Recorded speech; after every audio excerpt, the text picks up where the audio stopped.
বর্তমান corona virus চলতেছে, আক্রান্ত এবং আতঙ্কে আছি আমরা। আল্লাহ আমাদের এই দেশকে হেফাজত করুন, বলুন আমিন। আমাদের এই দেশ গরিব দেশ, আমরা আল্লাহ যেন হেফাজত করেন।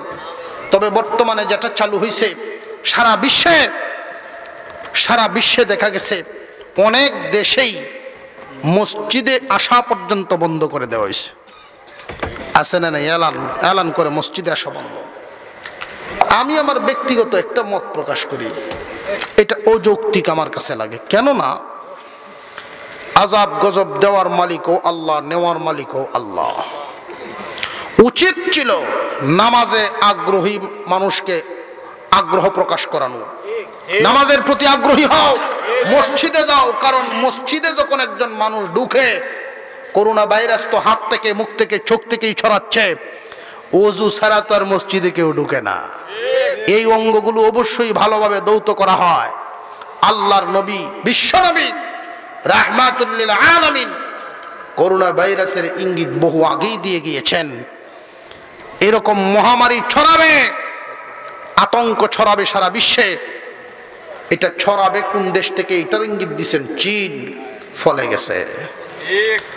আল্লাহ আমাদেরকে হেফাজত করুক, বলুন আমিন। সন্তান তুমি শাইখুল হাদিসের সন্তান। এই বাংলার জমিনে মুসলমান যুবক, ইসলামের বহু দায়িত্ব তোমার ঘাড়ে উঠাতে হবে। শুধু উলামায়ে কেরাম ইসলামের কাজ করবে এটা ভেবো না। তুমি ডাক্তার, ইঞ্জিনিয়ার যাই হও, তুমি মুসলমান। ইসলামের বহু দায়িত্ব তোমার ঘাড়ের উপরে আছে। আল্লাহর নবী বিশ্ব নবী রাহমাতুল লিল আলামিন মদিনায় আছেন। জিবরাইল আমিন এসে খবর দিলেন, পয়গম্বর ইসলামকে দুনিয়া থেকে মিটাইয়া দেওয়ার জন্য চক্রান্তের বোর্ড বসেছে, চক্রান্ত করা হচ্ছে। মক্কায় বসে মিটিং করা হচ্ছে, কেমনে ইসলামকে দুনিয়া থেকে চিরতরে বিদায় করে দেওয়া যায়। উহুদের যুদ্ধে, বদরের যুদ্ধে মুসলমানদের বিজয় হওয়ার পর কাফিরদের মাথা নষ্ট হয়ে গেছে, সব একত্রিত হয়েছে। মক্কার সমস্ত ইসলাম বিদ্বেষীরা একত্রিত হয়ে গেছে। মদিনার ইহুদিরাও তারা হাত মিলাইছে, মুনাফিকেরাও তলে তলে হাত মিলায় ফেলছে। তারা সিদ্ধান্ত নিতেছে, আমরা এখন সবাই একত্রিত হয়ে সম্মিলিতভাবে মদিনায় হামলা করব। একটা মুসলমানকেও দুনিয়ায় বাঁচতে দিব না, এমনকি মুহাম্মদকেও দুনিয়ায় রাখবো না। নাউযুবিল্লাহ। জিবরাইল আলাইহিস সালাম খবর নিয়ে আসছেন, ও পয়গম্বর আপনার বিরুদ্ধে, ইসলামের বিরুদ্ধে চক্রান্ত চলতেছে। মদিনার চতুর্দিক থেকে হামলা করা হবে। আপনি মজবুত হন, সাহাবীদেরকে নিয়ে পরামর্শ করেন কেমনে মোকাবেলা করবেন, কেমনে মোকাবেলা করবেন, পরামর্শ করেন। সাহাবায়ে কেরাম আল্লাহর নবীকে নিয়ে আলোচনায় আছেন। নবীজি ডাক দিয়েছেন, তোমরা আসো, বড় সংকটপূর্ণ মুহূর্ত। তখন আদমশুমারি করা হয়েছিল মদিনায়, মুসলমানের সংখ্যা ছিল 3000। ঘুম আসতেছে আপনাদের? কে কে ঘুমে হাত তোলেন দেখি। এই একজন আছে, 2 জন। আমি বলছি কে কে ঘুমে হাত তোলার জন্য। রাত 12টার পরে ওয়াজ করলে এরকম কিছু করা লাগে, ওয়াজও করা লাগে, ঘুমও ভাঙানো লাগে।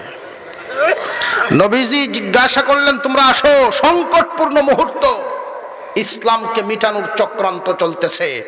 ইসলামকে টিকায় রাখার জন্য যদি জান দিতে হয়, মাল দিতে হয়, কে কে প্রস্তুত আছো? সমস্ত সাহাবায়ে কেরাম হাত উঠায় ফেললেন, আমরা রাজি আছি ইনশাআল্লাহ। ভাই,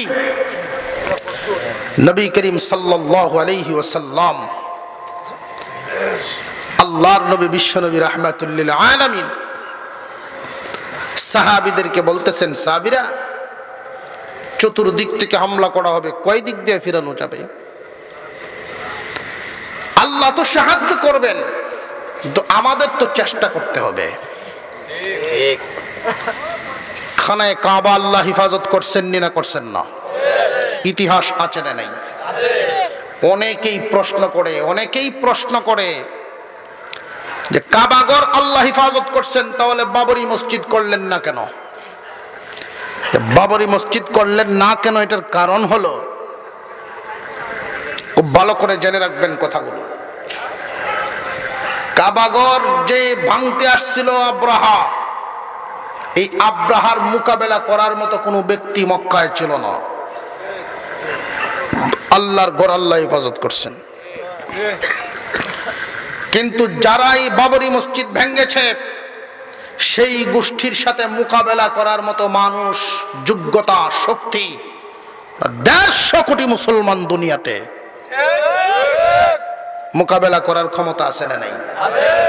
করে না। মুসলমানদের জন্য আল্লাহর সাহায্য আসবে কখন? যে মুসলমানদের চেষ্টা, প্রচেষ্টা, ক্ষমতা ঢালা শেষ হবে যখন।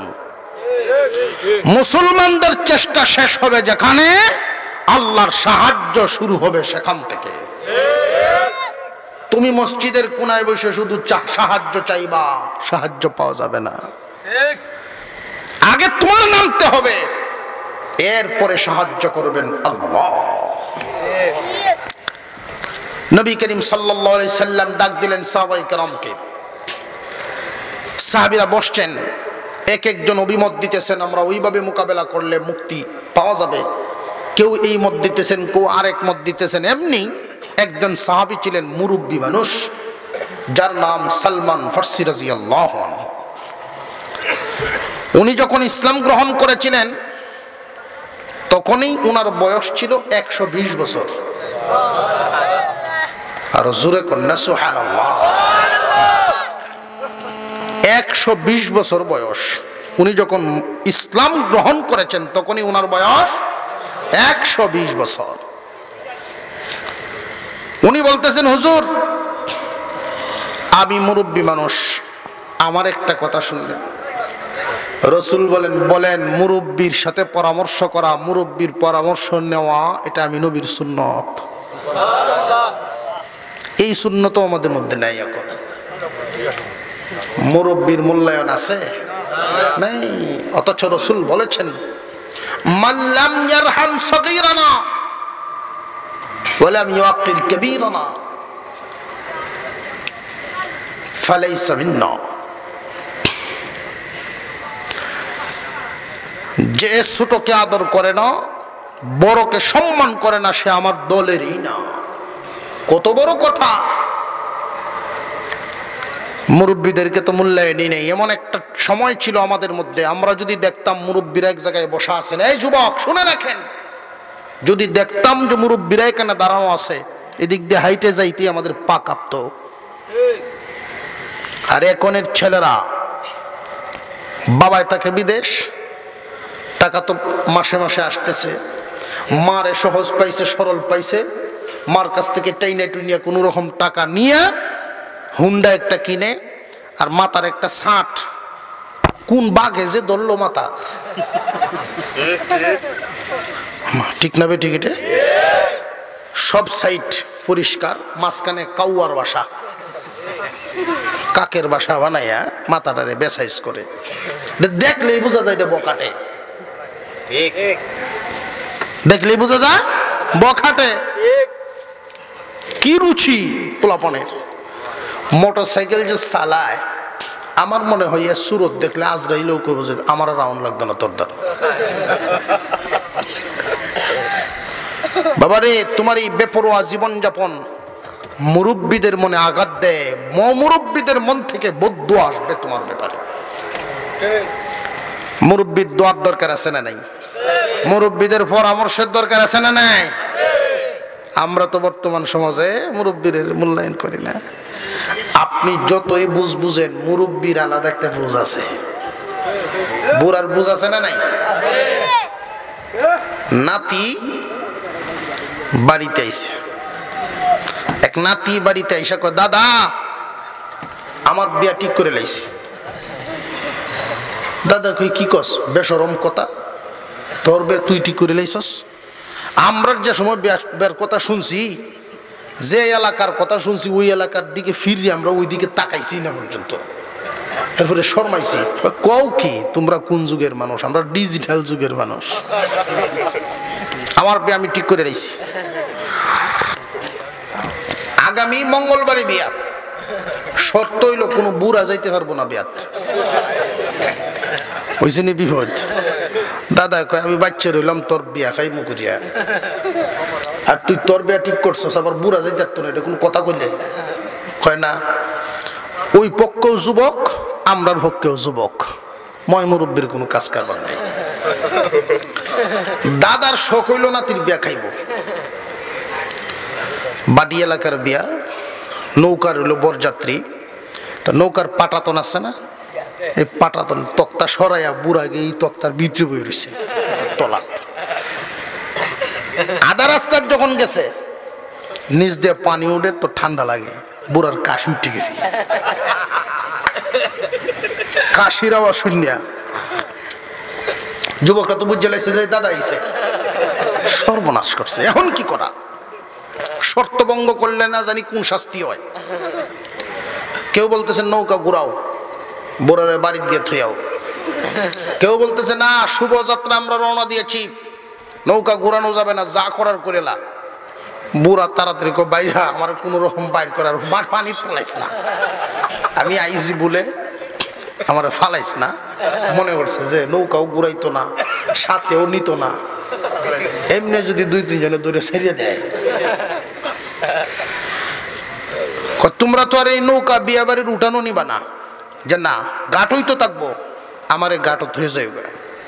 কয় না, তুমি যে চালাক বুড়া, ওই যে চালাকি করে আমরা সাথে আইসো, ওইখানে গিয়ে কোন বাপ ধরো ঠিক নাই। কয় না, আমি আর চালাকি করতাম না, আমার নৌকা থয়ে যাইস। আচ্ছা ঠিক আছে, নৌকা বুড়ারে থুয়ে তারা গেছে, বিয়া শাদির কাজটা সব শেষ করছে, খানার ফালা শুরু হয়েছে। এখন খাওয়া দাওয়ার মধ্যে আগের দিনে তো দেখছেন বিয়ে শাদির মধ্যে একটু খেয়াল মাসকারাম ছিল না, খাবার দাবার সব আছে, কোনো কিছুর অভাব নাই। প্রত্যেকরে কনির নিচ থেকে কনির উপর পর্যন্ত চটি বেঁধে দিছে, একটা চটি এভাবে দিয়া বাঁধছে। এখন খাবার লয় এমনে যায়, আর হাত বেঁকে না, মুখ হইয়ে না, পড়ছে না বিপদ।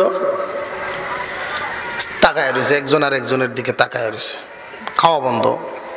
একটা দৌড় দিয়ে গেছে নৌকাত, দাদা এই যে দেখো হালত। কই কি অবস্থা? সবারই একই অবস্থা? কয় হ্যাঁ সবার। এই বিপদ থেকে আমরা কেমনে উদ্ধার হইতাম কও?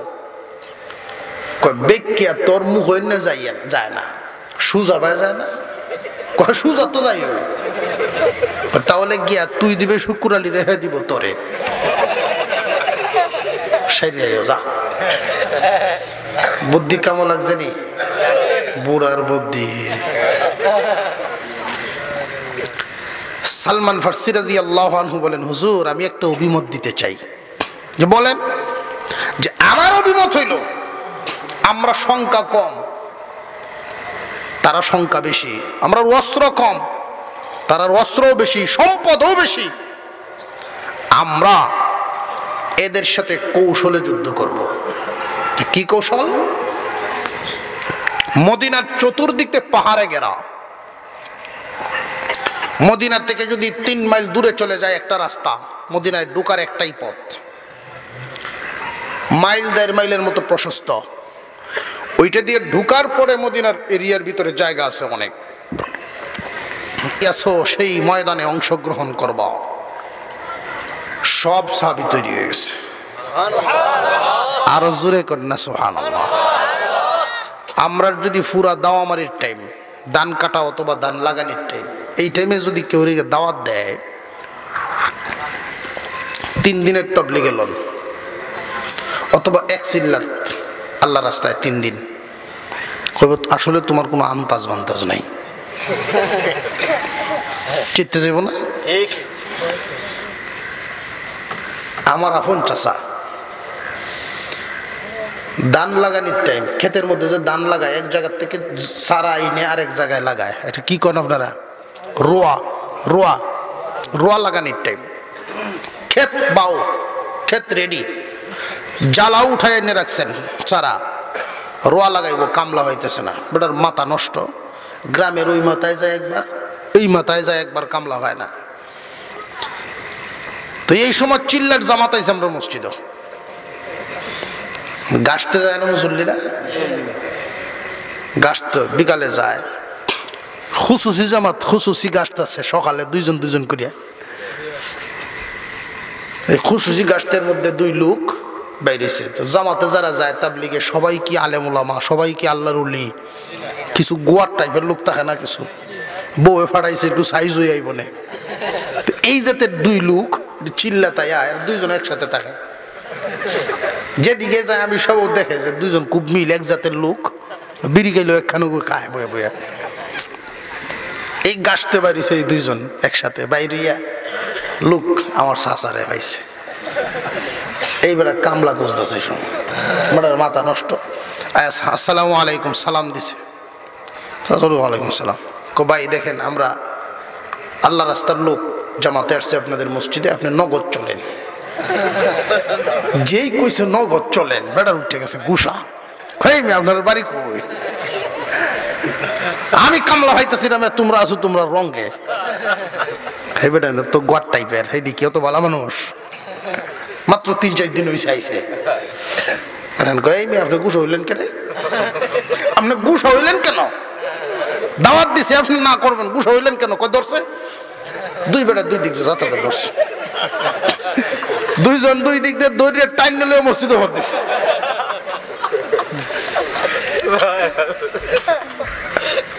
সারেন সারেন, কয় না যাইতেন নেনি, জোরে নিছে, চিল্লা চিল্লি শুনিয়া আমি সব দৌড়ে বাইরেছে, কোন গেঞ্জাম লাগাইছে এরা, দেখে যে একজন জোরে দৌড়িয়ে আনি মসজিদের সামনে। আমি সব কি ব্যাপার, ঘটনা কি কি হয়েছে? কয়ার আমার জোরে দৌড়িয়ে আনছে, আমি পেরেশান এমনি। এইটা করে আল্লাহ রাস্তায় আইছেন এরকম করেন, কয়েক রাগ করলো কেন আমার সাথে? না করবে উনি, রাগ করলো কেন? হুজুর আমি রাগ যে করছি, আমি কামলা পাইতাছি না। আপনারা দাওয়াত দিয়েছেন তো ভালো, আল্লাহ রাস্তায় আসলে হেদায়েত হইলাম, আমারও নিয়ত আছে সময় লাগানোর, তো কামলা পাইতাছি না, ক্ষেতলিয়ে খুব বিপদ। আমি সব বলতেছেন যদি বিপদ দূর হয়, এই ক্ষেতেই আপনার সমস্যা বলে হ। কয়ার পরে আল্লাহ রাস্তায় আইবেন? জি আসবো ইনশাল্লাহ। 18 জন সাথী, ক্ষেতের আই লোকে কারা? জুরে কোন আল্লাহু আকবার। ক্ষেত লাগাইয়া দিয়া আমার চাচারে গিয়ে গাটি গুটি লই একবার বের করছে, বুঝছেন? পরে এই যে দুই লুহে শেষরাই নিছিল টাইনিয়া, এই দুই লুহে গাটি লইছে, ধরছিলাম যখন ভালো হয়েছে না, এখন খাম হয়েছে না, আল্লাহ রাস্তায় গেছে। বুঝানোর উদ্দেশ্যটা হইল কাজের সময়, ব্যস্ততার সময় কেউরে যদি তাবলীগের দাওয়াতেও দেন তেও গুছা উঠে মেশে হইল। তো সাহাবায়ে কেরাম দিনকে কত ভালোবাসতেন, মহব্বত করতেন, সব রেডি হয়ে গেছেন, দুনিয়া ভেসে যাক তবু দিন টিকায় রাখতে হবে। আজকে আমাদের অবস্থা হলো দুনিয়া টিকটাক কমপ্লিট, আখিরাত হইব টুকটাক সময় পাইলে। কথা বুঝে আসছে? আর সাহাবায়ে কেরামের অভ্যাস ছিল আখিরাত হইল কমপ্লিট ঠিকঠাক, দুনিয়া হবে টুকটাক। আল্লাহর নবী বিশ্ব নবী রাহমাতুল লিল আলামিন বলেন, সাহাবীরা তোমরা 3000-এর মধ্যে 1000 আমার সাথে লও, 1000 আমার সাথে যাইবা ময়দানে, বাকি 2000 মদিনায় থাকবা। মদিনায় যারা থাকবা তারা কিন্তু লক্ষ্য করবা, নিজের কাজও করবা, তাদের কাজও করবা যারা আমার সাথে যাবে। যারা খন্দকের ময়দানে যুদ্ধের কাজে অংশগ্রহণ করেছেন তাদের বাড়িঘর পরিবার পরিজন আছে না নাই? তারা যে পরিবার পরিজন রেখে আমার সাথে চলে যাচ্ছে, তাদের গাছগুলো তোমরা লক্ষ্য করবা, তাদের পরিবার পরিজনের চাহিদা তোমরা পূরণ করবা। যারা এই কাজ করবা, ওই সাথীরা আমার সাথে যুদ্ধে অংশগ্রহণ করে যেই সওয়াব পাবে, সম পরিমাণ সওয়াব আল্লাহ তোমাদেরকে দিয়ে দিবে। এই জন্য দিনই কাজের মধ্যে একদল মানুষ মসজিদ চালায়, একদল মানুষ মাদ্রাসা চালায়। মসজিদ মাদ্রাসা চালাইতে গিয়ে যেই মেহনত করেন, আর একদল মানুষ পরিশ্রমের 10টা টাকা এই কাজের মধ্যে দান করেন, আছে না নাই? যারা সহযোগিতা করেন ওই চালাইবেন, যারা যেই পরিমাণ সওয়াব পাবেন মন থেকে সহযোগিতা করবেন, আপনিও সেই দলে অন্তর্ভুক্ত হবেন। আল্লাহর নবী ময়দানে গেলেন, ম্যাপ আইকা দিলেন, প্রতি 40 জন, প্রতি 10 জনের বন্টনে 40 হাত, 15 হাত গভীর হবে, 15 হাত প্রশস্ত হবে, 10 হাত গভীর হবে। 15 হাত প্রশস্ত, 10 হাত গভীর এমন একটা খাল খনন করবা, প্রতি 10 জনের বন্টনে 40 হাত দেওয়া হয়েছে। মুসলমান ইমানদার ভাইরা আমার, আমাদের দেশের মাটি এত নরম মাটি, আরবের মাটি কিন্তু এত নরম নয়, পাথর কাটা লাগে। তারপরে মাটি কাটার কাজ সহজ না কঠিন? এত কঠিন কাজ আল্লাহর নবীর সাহাবীরা শুরু করে দিয়েছেন। একজনের কাছে একটা খেজুর আর একজনের কাছে পানি, কারণ অভাবের সময়, সময়টা অভাবের কেন, মাত্র খেজুর কাছে পাকতেছে খেজুর। আমাদের গ্রামাঞ্চলের একটা নিয়ম ছিল, যখন ধান পাকতো গ্রামের মানুষ 1-2 জনের ধান পাকছে, বাকি সকলের পাকনা পাকনা ভাব ধরছে, তখন দেখতাম গ্রামের অনেক মানুষ বস্তা নিয়ে ওই ধানওয়ালার বাড়িতে যাইতো। তোমার জমিনটা যেহেতু আগে কাটা পড়ছে, আমার 1 মণ ধান কর্জা দাও, 10 দিন পরে আমারটা কেটে তোমরা দিয়ে দিব।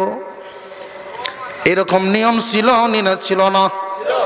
এতে বোঝা গেল মোটামুটি ধান কাটার আগ মুহূর্তে সবার ঘরে টানা টোনা শুরু হয়।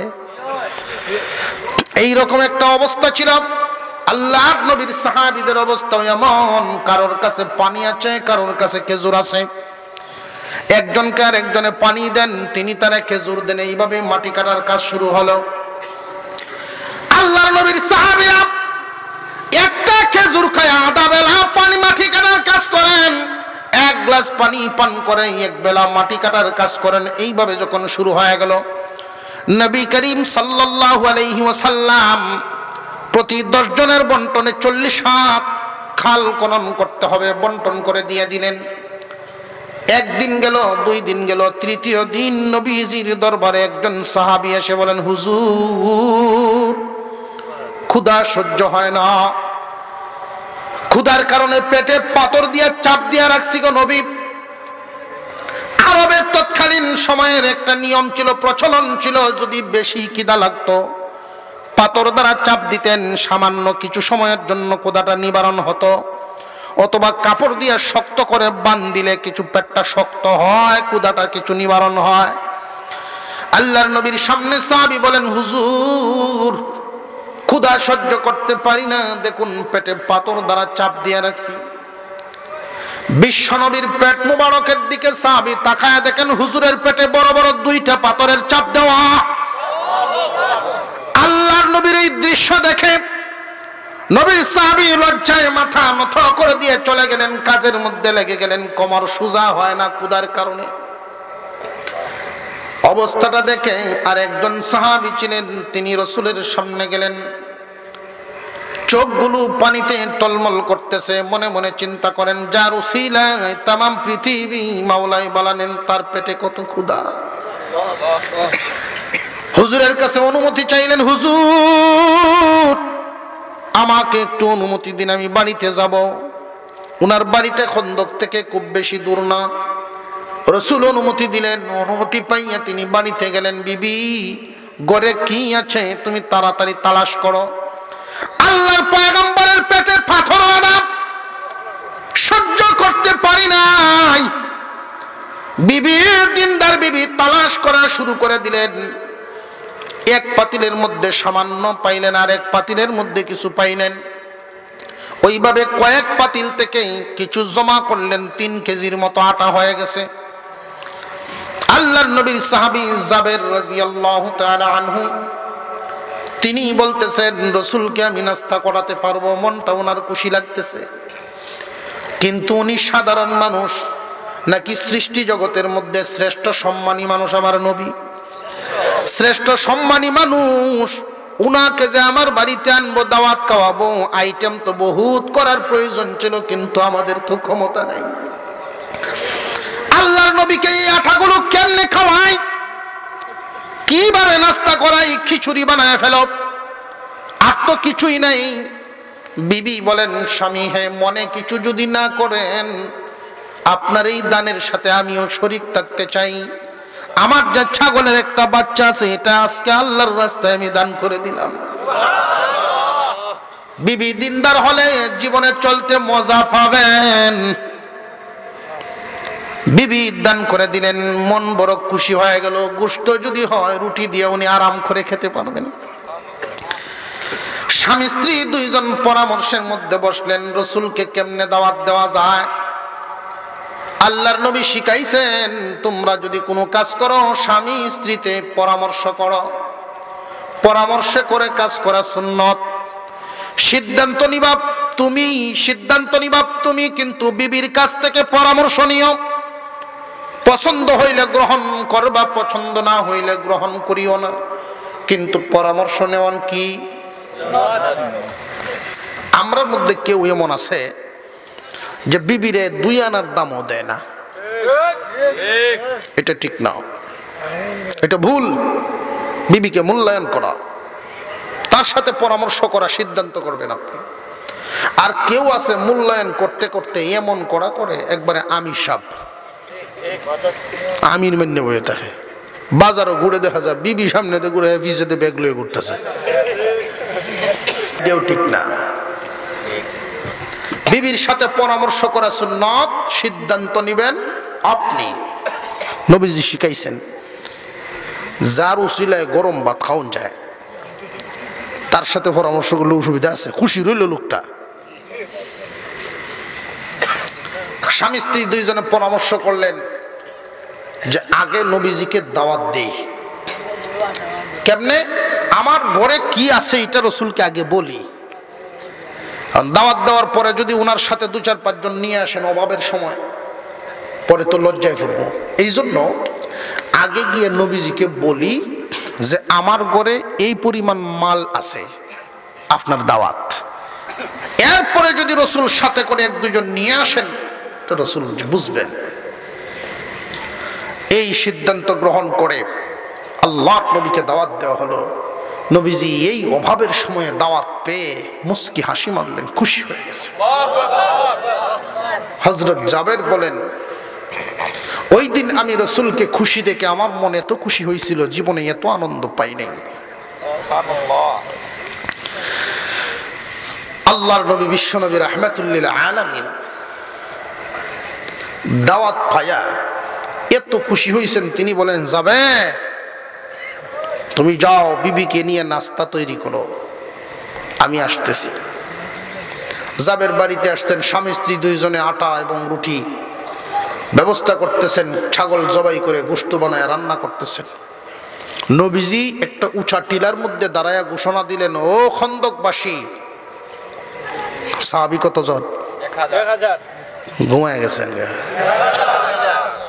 1000 সাহাবী। রসুল ঘোষণা দিলেন, তোমরা সবাই চলো, রসুলের বাড়িতে দাওয়াত খেতে যাও। আর জোরে কোন সুবহানাল্লাহ। আটা কয় কেজি? ছাগলের বাচ্চা একটা। বালায় একজন খাওয়াই হইলে। এক বেটা ভদ্রলোক, সাংঘাতিক ভদ্রলোক, চৌধুরী মানুষ। এই চৌধুরীর বাড়ি দিয়া যে কোনো মানুষ যায় সকালে, তার অভ্যাস হইল তারে নিয়ে নাস্তা করা। সকালবেলায় উঠিয়া মেহমান লইয়া নাস্তা করে, এটা তার অভ্যাস। ফজরের নামাজ পড়ে উনি এশরাক পরে একটু হাঁটাউটি করব, যার এই পায়, পরিচিত হোক অপরিচিত হোক, সকালের নাস্তা তারে নিয়ে করে। তো একদিন হাঁটতেছে, লোক আসে না, কেউই পায় না। হঠাৎ দেখা যায় একজন লোক খুব ছুটে ফাটে হাঁটিয়া যাইতেছে, আটকাইছে, ভাই দাঁড়ান, কি হয়েছে? আমার সাথে আপনার নাস্তা করতে। কয়, মাফ করেন, অন্য কেউ নিয়ে আমারে ছেড়ে দেন। কয়, না না, আমি অনেকক্ষণ যাবত অপেক্ষা করতেছি, আপনারই যেতে। জোরে ধৈর্য নিয়ে বাংলা করে বসাইছে। বাংলা বসাইয়া থইয়া উনি গেছে বড় করে রুটি আনতে, 10টা রুটি আনছে, 5টা করে খাইব। 10 রুটি আইনে থইয়া গেছে পানি ডাইল আনতে, পানি আনছে ডাইল আনছে, আইনে দেখে রুটি নেই।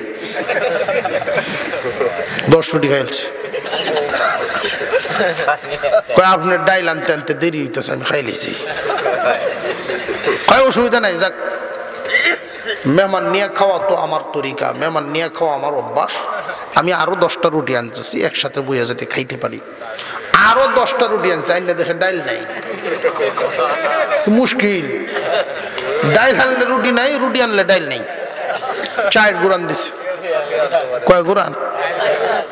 60 10 40টা রুটি খাইলো, রুটি ডাইল একখান হইল না। আবার গেছে ঘর, বিবি বলতেছেন কি গো মেহমান আজকে কয়জন? আর কয় না, একলাই। আমরা ঘরের সবার জন্য যা ফাঁকাইছিলাম সব তো শেষ, অনকে মাপ চাও। মাপ চাও ভাই, মাফ করে দিন, আর নাই। মেয়ে আগেই না ঘুরছিলাম, আমারে আনতা।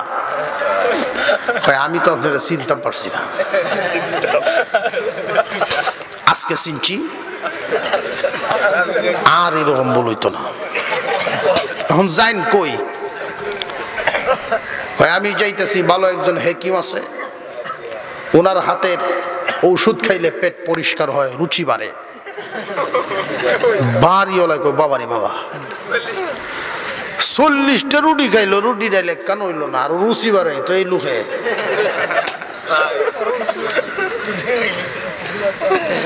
ভাই দেখেন, আপনার পেট আপনি বলবেন, আপনার যা ইচ্ছা করেন, সমস্যা নেই, তবে আমার একটা অনুরোধ, আপনি রুচি বাড়াইয়া এই হতে দেওয়ার জীবনে আইন না যান, এই রাস্তা দেওয়ার আইন না যান। এমন খাওয়াইয়া আছে না, খাওয়াইয়া মানুষ কিছু আছে, কিছু মানুষ এরকম আছে। আল্লাহর এই বান্দা ছুটছেন, সফরে যাইতেছে, দূর সফর, গাড়ির সামনে তো বসছে। এক হোটেলের মধ্যে লেখা, হোটেলের নাম হইল আল্লাহর দান। হোটেলের নাম এটা আল্লাহর দান হোটেল। নিচে দিয়ে লেখা আছে ফ্যাট চুক্তি 70 খাওয়ায় মানুষের। ড্রাইভার যারা সাধারণত বাস ট্রাকের ড্রাইভার, তাদের জন্য সুবিধা, কম খরচে খাইতে পারলো বেচারা। এই কেমনে তার নজরে পড়ছে, আমার লামান গাড়ি থামান দেখি, ফ্যাট চুক্তি 70, আপনার যা খাইতে পারে 70। গিয়া নামছে, নামে অর্ডার দিছে, এই যে খাইতেছে, কিছুক্ষণ পরে তো আন্যা আর দেয় না। তোর লেখ তুই ফ্যাট চুক্তি 70। পরে ম্যানেজার আইছে, কি হয়েছে, চিল্লা চিল্লি শুরু হয়েছে, ঘটনা কি? কয় ছেলে তো ভাতও দেয় না, তরকারিও দেয় না, ফ্যাট চুক্তি 70 লেখ, আমার ফ্যাট তো ভর্তি হইব। ম্যানেজারে কো ভাই এই ফ্যাট না, ফ্যাট চুক্তি 70টি আছে, এরকম ফ্যাট না, এরকম ফ্যাট যদি মাসও 2-4 যাই আমার দুহানো লাভ পরিষ্কার হয়ে যাবে। খাওয়াইয়া খাওয়াইয়া বেশ কম আছে না। নবীজির এই সাহাবীদের জামাতের সাথে 1000 সাহাবীদের সাথে আলামিন আগে আগে যান, 1000 সাহাবী রাসূলের পিছনে পিছনে রওনা দিলেন। মরুভূমির ধুলাবালি উপর সাদা হয়ে গেছে। জাবের দূর থেকে দেখেই তিনি পেরেশান, একবার ঘরে যান, একবার বাইরে যান। ইজ্জতের ভয় আছে না নাই? জাবেরের বিবি প্রশ্ন করেন, স্বামী কিছুক্ষণ আগে খুব খুশি ছিলেন, নবী আসতেছেন আমাদের বাড়িতে, এখন পেরেশান হয়ে যাচ্ছেন, কারণটা কি? জাবের রাদিয়াল্লাহু আনহু বলেন, বিবি রে, খন্দকের সাহাবীরা রাসূলের পিছনে পিছনে চলে আসতেছে। জাবের রাদিয়াল্লাহু আনহুর বিবি বলেন, স্বামী আমরা যেইভাবে পরামর্শ করেছিলাম ওইভাবে কি রাসূলকে দাওয়াত দেন নাই? জি ওইভাবেই দিয়েছি, আগে বলেছি আমার ঘরে 3 কেজি আটা আছে আর একটা ছাগলের বাচ্চা আছে, আপনার দাওয়াত। এবার এই বিবি দিনদার বিবি কেমন, লক্ষ্য করেন দিনদার বিবি কেমন। তিনি বলেন, স্বামী আমাদের নবী যে সত্য নবী এতে কোনো সন্দেহ আছে নাকি? না, সন্দেহ নেই। ও স্বামী, তাহলে চিন্তার কারণ কি? আমার তো মনে হয় আল্লাহর পয়গম্বর জানেন আমার ঘরে 3 কেজি আটা আছে আর একটা ছাগলের বাচ্চা আছে, এটা নবীজি জানেন। এরপরেও খন্দকের সব সাহাবী নিয়ে আমার বাড়িতে আসতেছেন। আমার তো মনে হয় 1000 কেন গো, মদিনার সব আসলেও আমরার চিন্তার কারণ নাই। সত্যি ওনার চিন্তা এসে গেল, কথা তো ঠিকই। রসুল যদি আনেন আমরার চিন্তা কি? তিনি নবী কার? নবী কার? মহান মাওলাই করিম বদলা দিতে পারেননি না পারেন না? বরকত দেওয়ার মালিককে। বাড়িতে আসলেন, ডাক দিলেন, যাবের খানা পাকানো হয়েছে নাকি? জি হুজুর হয়েছে। আনো পাতিলগুলো আমার সামনে আনো, ডাকনা উদাম করো না, ডাকনা শোনায় না, আমার সামনে আনো। আল্লাহর পয়গম্বর সাল্লাল্লাহু আলাইহি ওয়াসাল্লামের সামনে নেওয়া হলো। নবীজি বরকতের ফু দিলেন, লোক নিয়োগ করে দিলেন, যাবের বন্টন করানো শুরু করে দাও, প্রত্যেককে 3টা করে রুটি দাও, এই পরিমাণ গোশত দাও। আর জোরে কন্যা সুবহানাল্লাহ। 3টা করে রুটি দাও, এই পরিমাণ গোশত দাও। 3টা করে রুটি, এই পরিমাণ গোশত বন্টন শুরু হয়ে গেল। খানা শুরু হয়ে গেছে। যারা একটু বড় বডির বেশি খাইতে পারেন, যাবের এদের সামনে যান, গিয়া বলেন, ভাই একটা রুটি কি আপনাকে দিব নাকি? তিনি বলেন, না না, পরিশ্রমের কাজ করি, ক্ষুধাও লেগেছিল বেশি, ইচ্ছা মতো খেয়েছি। যাবের তোমার বাড়ির খানার মতো এত মজার খাবার জীবনে কোনোদিন খাই নাই। পেট ভর্তি খাবার খেয়েছেন। 1000 সাহাবীর খানা শেষ। আল্লাহর নবী বলেন, যাবের তোমার গোষ্ঠীর লোকদেরকেও বলে ফেলো, এত বড় অনুষ্ঠান তোমার বাড়িতেই মুরব্বীরা কষ্ট পাবে, তাদেরকে দাওয়াত দাও। গোষ্ঠীর লোকদেরকে খবর দেওয়া হলো, তাদেরও দাওয়াত, তারাও খায় গেলেন। হযরত যাবের পাত্র নিয়ে রাস্তায় বেরিয়ে গেলেন, ডাকতেছেন, আসনি কেউ থাকলে আসো, এখন আসলে সবাই খাইতে পারবা, খানার কোনো কমতি নাই, কিন্তু পরে আসলে আর পাইবা না। কারণ এই মুহূর্তে আমার বাড়িতে আল্লাহ পাক রব্বুল আলামিনের রহমত নাজিল হয়ে গেছে। সবার খানা শেষ হয়ে গেল। যাবের রাদিয়াল্লাহু তাআলা আনহুকে রাসূল বলেন, যাবের এবার তুমি খাও, আমারেও খাওয়াও, তোমার বিবিকে নিয়ে খাইতে দাও। সবার খানা শেষ হইল। নবীজি বলেন, এবার ডাকনাটা সরাও। ডাকনা সরাইলেন, অর্ধেকের চাইতে খানা বেশি রয়ে গেছে। রাসূলের মুজিজা আছে না নাই? ওই মানুষগুলো আসছে নবীর মুজিজা দেখার জন্য, আল্লাহর ক্ষমতা দেখার জন্য আসছে। জিবরাইল আমিন এসে বলেন, পয়গম্বর আপনি দোয়া করবেন না, কারণ আপনি দোয়া করলে সাথে সাথে কবুল হয়ে যায়। ওই মানুষগুলো ঈমান আনবে না, এদের উদ্দেশ্য ভালো না। ওরা যদি স্বর্ণ নেওয়ার পরও ঈমান না আনে, তখন আসমানি গজব নাজিল হবে, আসমানি গজব এদেরকে ধ্বংস করার জন্য। আল্লাহর নবী সাজদায় পড়ে কান্না শুরু করে দিলেন, প্রভু গো দরকার নেই, কারণ আসমানি গজব নাজিল হইলে এটা ইতিহাস হয়ে থাকবে মুহাম্মাদের আমলে আসমানি গজব। আমি তো রাহমাতুল লিল আলামিন, আমার আমলে আসমানি গজব নাজিল হোক এটা আমিও চাই না। আল্লাহ পাক রব্বুল আলামিন 2খানা আয়াত নাজিল করে বুঝায়া দিলেন, পয়গম্বর এই আয়াতগুলো এদেরকে শোনায়া দিন, আমি আল্লাহর ক্ষমতাটা বুঝবে। যদি ওরা জ্ঞানী হয়, সামান্য একটা পাহাড় স্বর্ণ দিয়ে বানানো আল্লাহর জন্য কঠিন নয়। এদেরকে শোনায়া দিন, ইন্না ফি খালকিস সামাওয়াতি ওয়াল আরদ ওয়া ইখতিলাফিল লাইলি ওয়ান নাহার লাআয়াতিন লিউলিল আলবাব। নিশ্চয়ই আসমান এবং জমিনের সৃষ্টির মধ্যে, রাত এবং দিনের পরিবর্তনের মধ্যে জ্ঞানীগণের জন্য শিক্ষা রহিয়াছে।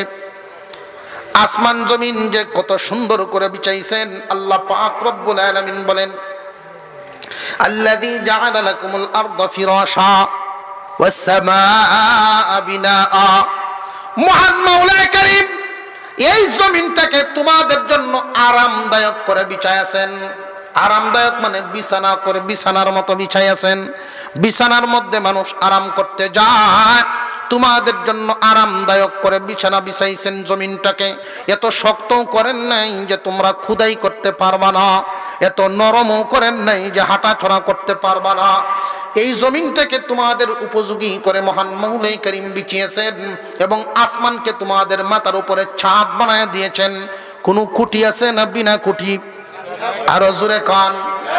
আল্লাহ রাব্বুল আলামিন এত সুন্দর করে আসমান জমিন বানাইছেন। রাত এবং দিনের পরিবর্তন, কখনো রাত কখনো দিন, দিন যায় রাত আসে, দিন যায় রাত আসে, কোনোদিন কোনো পরিবর্তন নাই।